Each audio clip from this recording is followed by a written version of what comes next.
अवधूत चिंतन श्री गुरुदेव दत्त श्री स्वामी समर्थ महाराज की जय।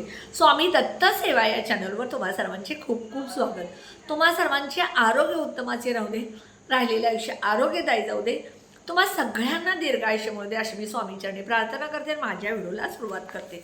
बघा, श्रावण महिना आपला सुरू झालेला आहे आणि श्रावण महिन्यातले बरेच दिवस आपले पुढे गेलेले आहेत। म्हणजे जवळजवळ दुसरा सोमवार आणि दुसरा मंगळवार श्रावणातला झालेला आहे। ह्या श्रावण महिन्यामध्ये प्रत्येक घरातली जी स्त्री असते किंवा पुरुष असतात ते बघा, गुरुचरित्राचं पारायण असेल, दुर्गा सप्तशतीचे पारायण असेल, शिवलेला अमृत असेल किंवा आपलं मल्हारी सप्तशतीचा पाठ असेल, स्वामी चरित्र सारामृत असेल, ह्या बऱ्याच सेवा बरेच लोक करत असतात। कुंकुमार्जन असेल, काही असेल ते करत असतात। हे करत असताना आपण आपल्या कुलदेवीला किंवा कुलदैवताला अजिबात विसरता कामा नये। ज्या घरामध्ये पितृंची, गुरूंची आणि कुलदेवीची सेवा होते त्या घरामध्ये कधीच कशाची कमी होत नाही।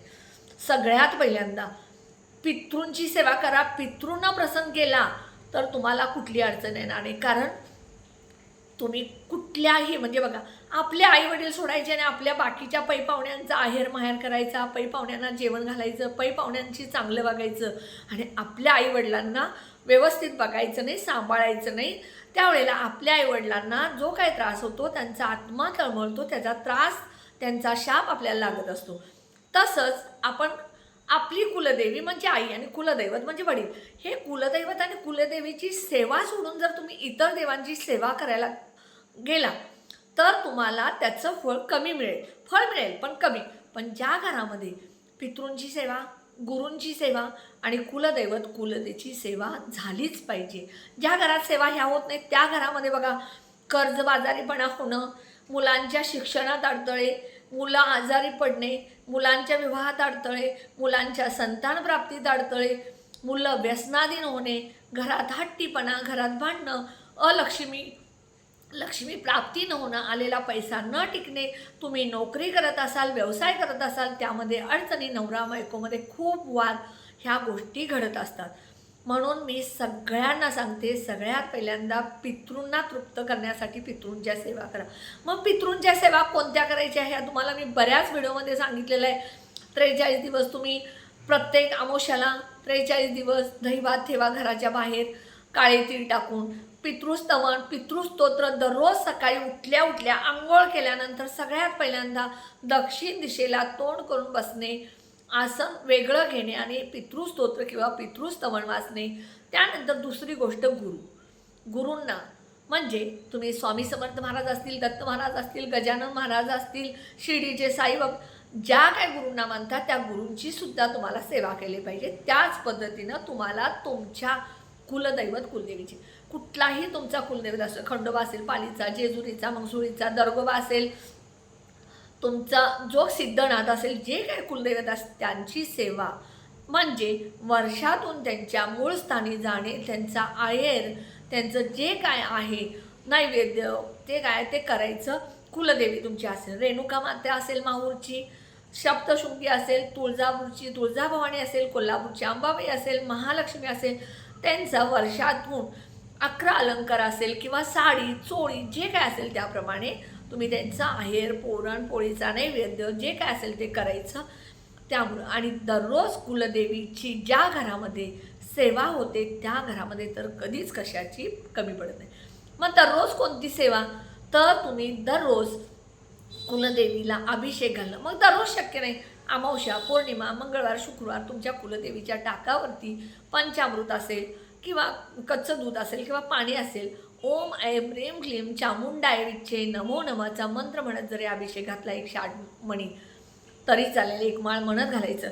कुलदैवत असेल त्याचाही अभिषेक प्रत्येक रविवारी, तुमचा जो कुलदैवताचा वार आहे त्या दिवशी कुलदैवताचा अभिषेक घाला। खंडोबा असेल तर प्रत्येक रविवारी मल्हारी सप्तशती वाचा किंवा तुमच्या घरामध्ये कुलदेवी असेल तर दुर्गा सप्तशतीचा पाठ करायचा।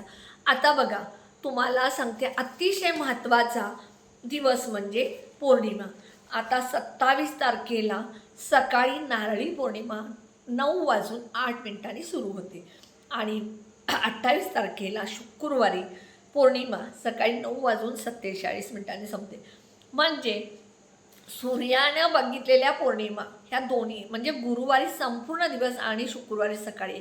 मग तुम्हाला गुरुवारी संपूर्ण दिवस आणि शुक्रवारी तुम्हाला दोन्ही दिवशी कधीही कुलदेवीची सेवा करायची. कुलदेवीची सेवा करायची म्हणजे काय, कुलदेवीचा दुर्गा सप्तशतीचा पाठ तुम्हाला एक माळ कुलदेवीचा मंत्र, कुलदैवताचा मंत्र म्हणायचा आहे. समजा तुम्हाला कुलदेवीचा मंत्र म्हणता येत नसेल तर ओम ऐं ह्रीं क्लीं चामुंडाय विच्छे नमो नमः 108 वेळा म्हणायचा. हा मंत्र कुठल्याही देवी, दुर्गा तुळजाभवानी असू दे, रेणुका माता असू दे, सप्तशृंगी असू दे, सगळ्या देवींसाठी आहे हा मंत्र म्हणायचा. त्यानंतर बघा, सत्यनारायण तुम्हाला गुरुवारी संध्याकाळी प्रदोषकाळी करायचं आहे. ज्या घरामध्ये 12 महिने प्रत्येक पौर्णिमेला तुम्ही घरच्या घरी जर सत्यनारायण केला तर तुमच्या घरातल्या आर्थिक अडचणी 100% दूर होतात. हा माझा स्वतःचा अनुभव आहे. मग 27 तारखेला तुम्हाला शक्य असेल तर नारळी पौर्णिमे दिवशी तुम्हाला एक जोडपं वाढून भटजी बोलवून पूजा करा किंवा घरच्या घरी पूजा करा आणि त्या दिवशी जोडपं वाढा. समजा गुरुवारी तुम्हाला शक्य नसेल तर शुक्रवारीसुद्धा तुम्ही वरदलक्ष्मी व्रत आहे त्यामुळं त्या दिवशीसुद्धा तुम्ही सत्यनारायणची पूजा करा, एक जोडपं किंवा एक सवासणी जेवायला वाढा. त्यानंतर शुक्रवारी तुम्हाला कुंकुमार्जन करायचं आहे, दुर्गा सप्तशतीचा पाठ करायचा आहे. त्यानंतर तुम्हाला एक कुमारिका किंवा एक सवासणी जेवायला घालायची आहे किंवा तुमच्या घरामध्ये म्हणजे दररोजच तुमच्या घरामध्ये कोणी येऊ दे, कोणी परक येऊ दे, पाहुणे येऊ द्यात, नातेवाईक येऊ द्यात, संबंधित येऊ द्यात, शेजारी येऊ द्यात, कोणीही येऊ दे, मुलं असू देत, मुली असू देत, लेडीज असू दे, जेंट्स असू दे, एक ग्लास पाणी आणि एक कप चहा द्या. समजा तुम्हाला कपभर चहा द्यायला नको असेल तर चिमूटभर साखर तरी त्या व्यक्तीला देत जा, कारण कुठल्या रूपात कधी कोण येईल सांगता येत नाही. त्यामुळं तुम्ही अतिथी देवो भव, जे पाहुणे येतात त्यांचं पहिल्यांदा तुम्ही स्वागत करा, त्यांचा पाहुणचार करा, तरच तुम्हाला ह्याचं फळ मिळेल.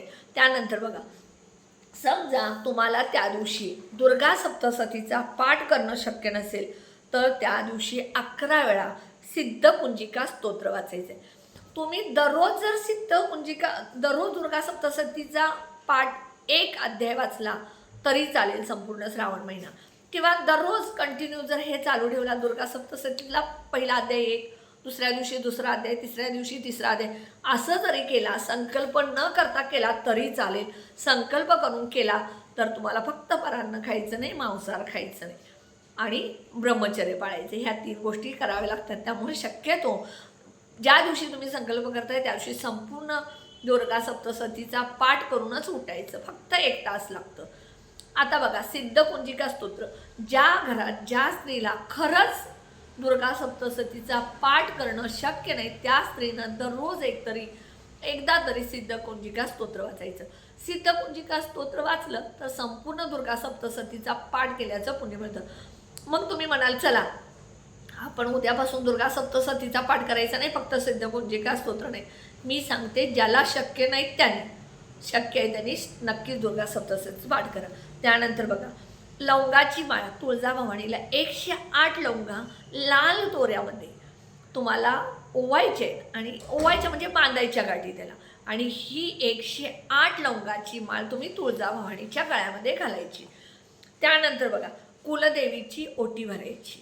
कुलदेवीची ओटी तुम्हाला मूळ स्थानी जाऊन भरणं शक्य असेल, कारण ह्या दिवशी आपल्या घरामध्ये सेवा असतात, त्यामुळं मूळ स्थानी जाणं शक्य नसेल तर तुमच्या घरात कुलदेवीची मूर्ती असते, तिथं कुलदेवीच्या नावे देवघरात ओटी भरून ठेवायची. आणि ही ओटी तुम्ही कोणत्याही महालक्ष्मीच्या, कुलदेवीच्या, रेणुका मातेच्या मंदिरात नेऊन दिली तरी चालेल, किंवा तुमच्या घरामध्ये जी कुलस्त्री आहे तिनं ब्लाऊज शिवून घातलं तरी चालेल, नारळाचा प्रसाद करून खाल्ला तरी चालेल.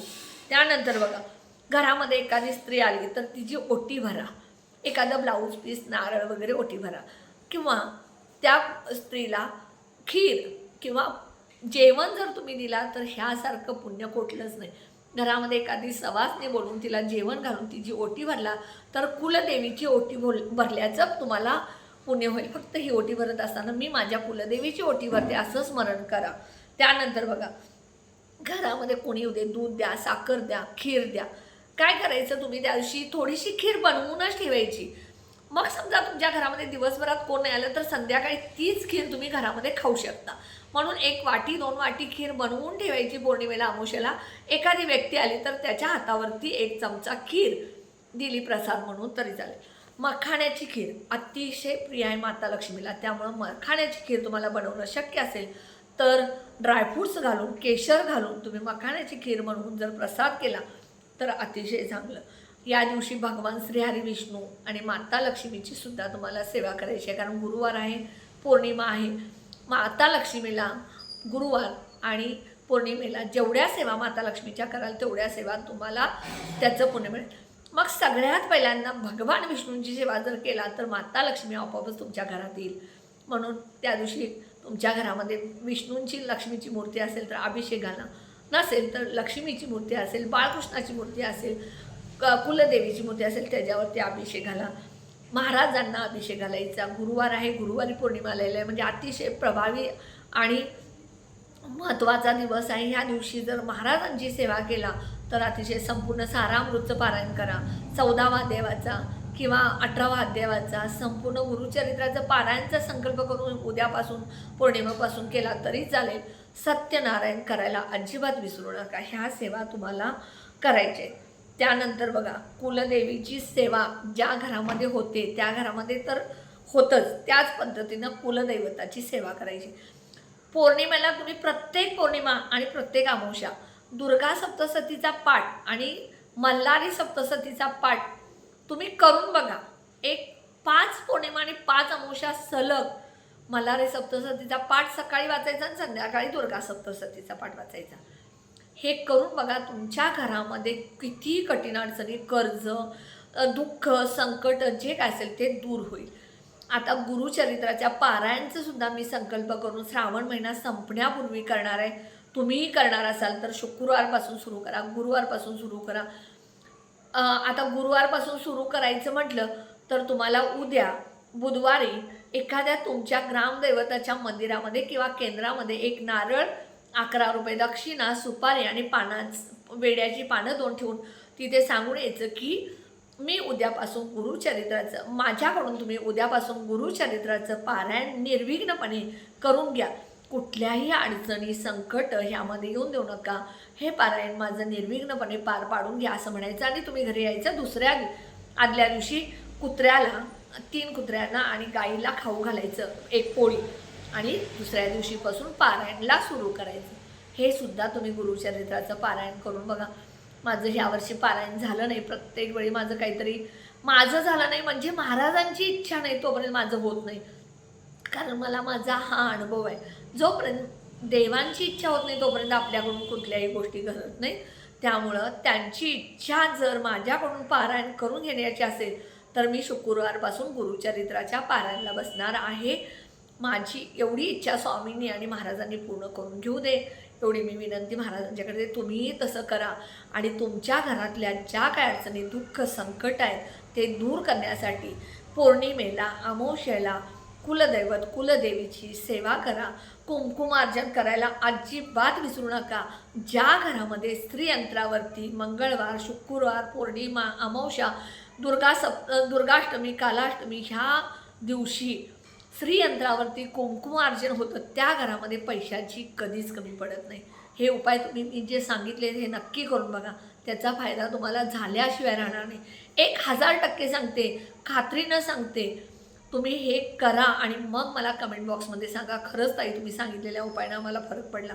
नक्की करा. व्हिडिओला शेअर, लाईक, सबस्क्राईब करायला विसरू नका. कमेंट बॉक्समध्ये श्री स्वामी समर्थ लिहा. नारळी पौर्णिमेला ज्या स्त्रियांना रक्षाबंधनला भावांच्या घरी जायचं आहे किंवा भावांना बहिणीच्या घरी जायचं आहे त्यांनी एखादं गोडधोड पदार्थ न्या, पण गिफ्ट देताना असं गिफ्ट द्या की ते गिफ्ट बहिणीला आयुष्यभरासाठी महत्त्वाचं ठरेल. आशीर्वाद फार महत्त्वाचा आहे. आणि अजून एक जाता जाता मला खरंच मनापासून सांगायचं वाटतं, ज्याच्या त्याच्या आवडीनुसार ज्याचं त्यांना मी जो उपाय सांगते तो घ्या, नसेल तर सोडून द्या. मी एखाद्याची बहीण आहे, मग मला वाटतं माझा भाऊ माझ्याकडे यावा, माझ्याकडून राखी बांधून घ्यावा. तसं त्याच्या बायकोला सुद्धा वाटत असतं किंवा माझ्या नवऱ्याला सुद्धा वाटत असतं की माझ्या नंदेनं, म्हणजे बघा माझी नणंद नंदेची नंदेची प्रत्येकाला भावाकडे जावं आणि भावानं राखी बांधायला यावं असं असतं. म्हणून स्त्रियांना खरंच विनंती आहे, तुमचा नवरा जर तुमच्या त्याच्या बहिणीकडे रक्षाबंधनाला जात असेल तर स्वखुशीनं आणि अगदी गिफ्ट घेऊन पाठवा. कारण तुमच्या भावानं तुमच्याकडे यावं असं वाटत असतं, तसंच त्याच्या बहिणीला सुद्धा त्यानं यावं असं वाटत असतं. त्यामुळं कुणीही आपल्या नवऱ्याला बहिणीकडे जाण्यासाठी अडवू नये किंवा भाऊ बहिणीकडे चालला म्हणून तुम्ही काही बोलून किंवा अपशब्द वापरून किंवा त्याला तुम्ही कशाला चाललाय, मग त्या कुठे येतात असं म्हणू नका.